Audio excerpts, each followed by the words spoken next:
You know what, Clay? It's brick. It's It not brick. only is a brick. I just bought like 4 bags of ice of rock salt for the ice. I'm ready. I'm ready. Stocking up. Boy, ain't enough for me. I got it's not enough.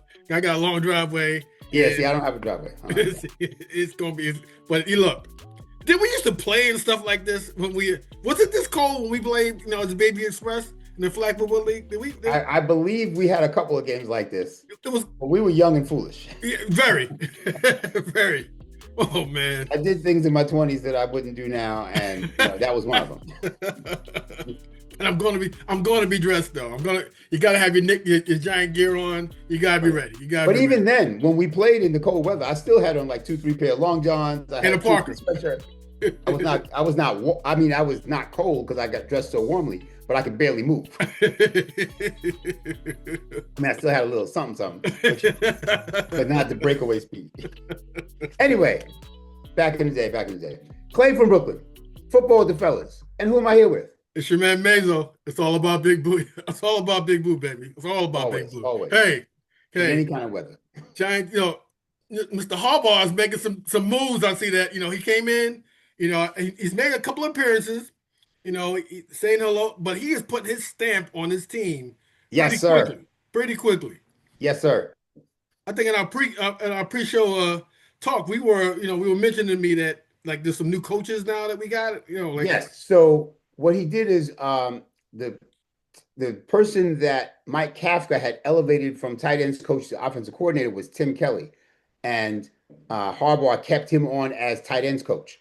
Okay.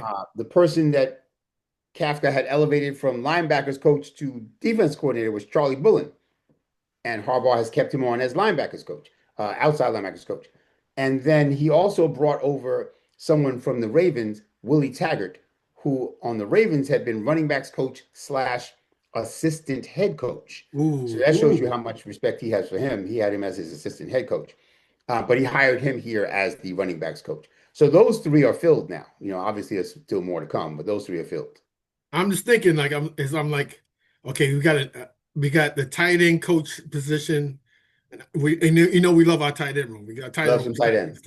And we might poach one of their tight ends from the Ravens, possibly. He's available. He's available. He's got a spot right now. He's got a spot if he wants it. And then you talked. We got in the new running backs coach.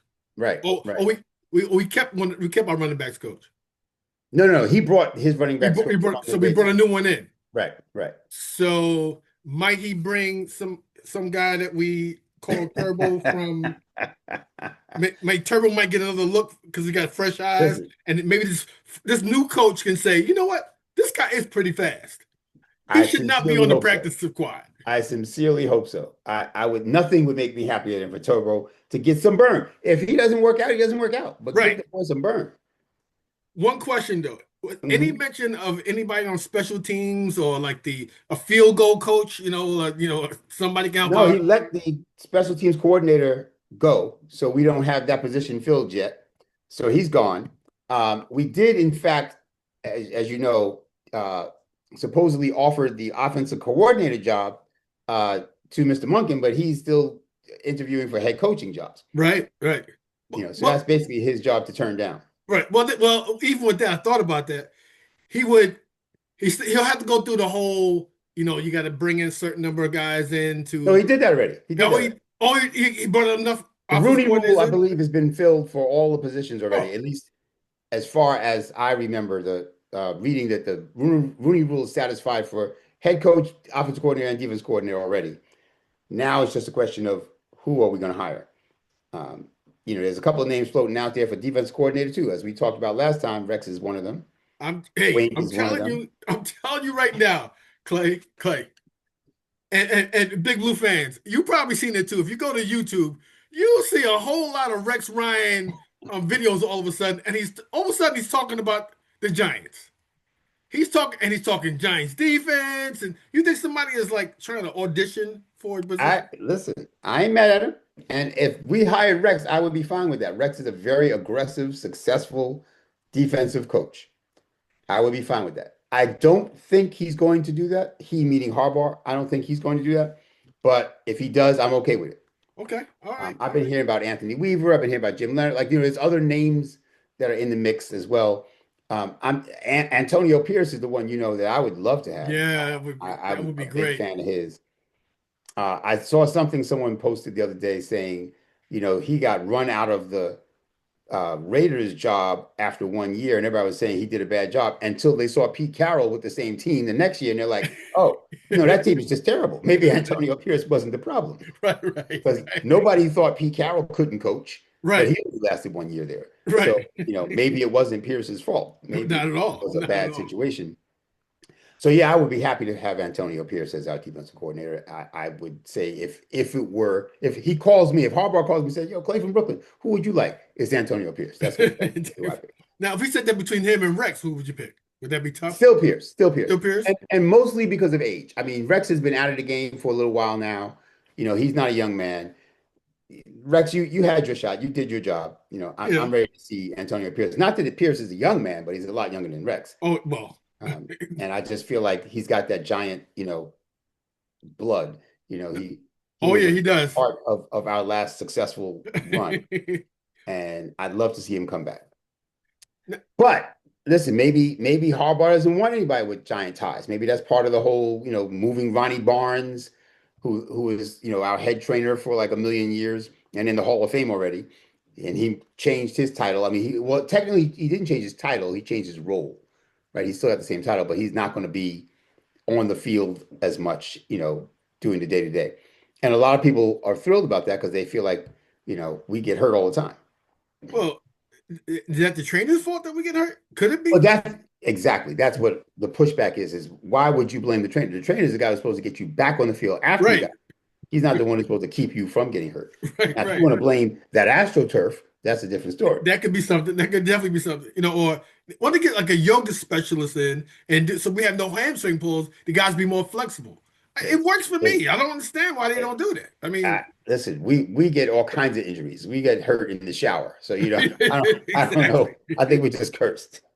Now, let me ask you a question. Now, Mhm. since our guys are still in Cancun right now, Yes. things have been over for a long time, and the college football championship game just passed. What's going on now? Like how who's what's the next thing we got to do? I'm glad you asked. So this coming week are the two major college all-star games. On Tuesday, January 27th, is the East-West Shrine Bowl. And on Saturday, January 31st, is the Senior Bowl. And just shout out to us. I'm putting together a little something, something about some key players from both of those games. So stay tuned. So that the next episode after this is going to be a preview of some of those guys. There are some players in both of those games. The East-West Shrine Bowl isn't quite as big a deal as the Senior Bowl. It doesn't have quite the same status, but it is certainly the second biggest, second best college all-star game. And between those two, most of the players that wind up getting drafted come from those two, obviously, except for the ones who sit it out, like Fernando Mendoza is not going to Right, any all-star games because right, he's pretty sure he's going first overall. right, But right. of the players who are still jockeying for position from like the middle of the first round on, They'll be the there. better players go to those two bowls. So keep an eye out. I'm going to be talking about them very soon. Now, are these now, Ken, just for our viewers so they know, Yes, if yes. you pay attention real close to those two games, when you hear some of those names, those are some of the names that Clay from Brooklyn pulls up in his crazy mock draft trades.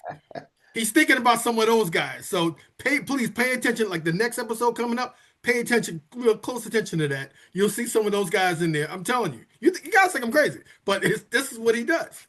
This is what he does. Absolutely. And listen, not to pat myself on the back, but last year, two of my biggest draft crushes were Nicky Manwari Oh and yeah, Teddy Buchanan. And they both did work this year. I remember Work. that. Yeah. I And I was remember that. pounding the table. Please, let's pick Nicky Manwari. Please, let's pick Teddy Buchanan. Safety and linebacker, respectively. And of course, we didn't pick either one of them. Nicky Manwari is in contention for Defensive Player of the Year, Rookie of the Year for Seattle. And Teddy Buchanan was a very solid linebacker for Baltimore.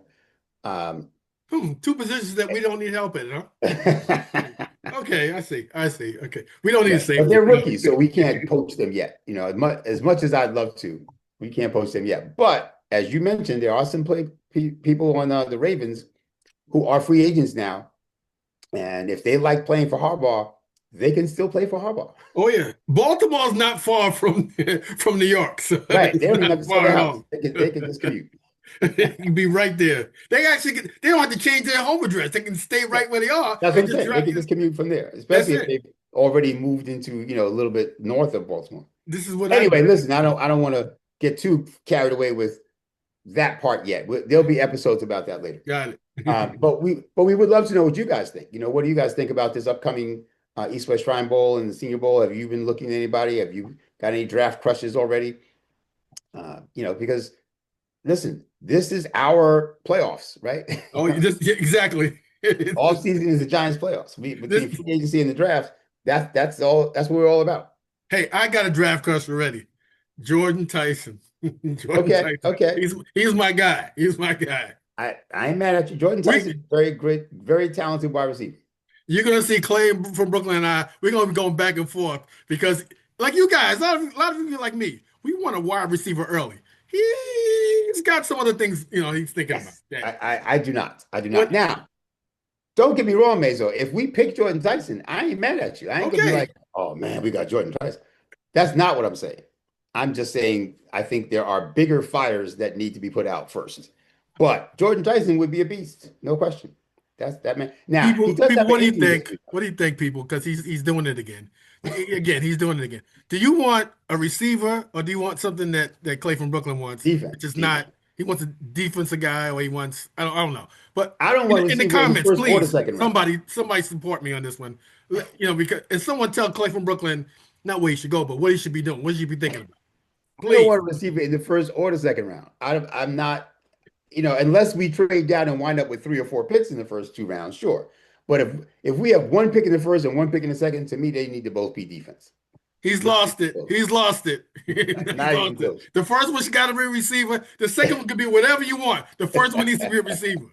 I'd like the second one to be a defensive lineman. That would be great, or safety. But or linebacker or cornerback. Well, anyway, we got plenty of time to talk about those. So listen.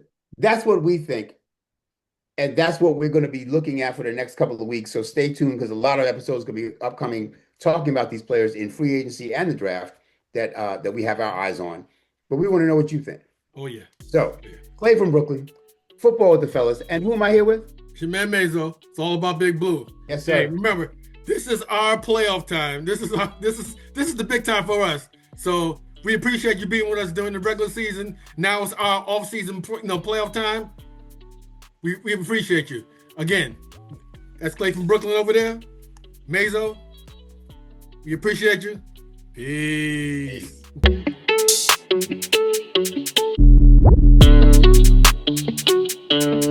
Big shout out to El Marquis Productions, the talent behind the music and production here at Football with the Fellas.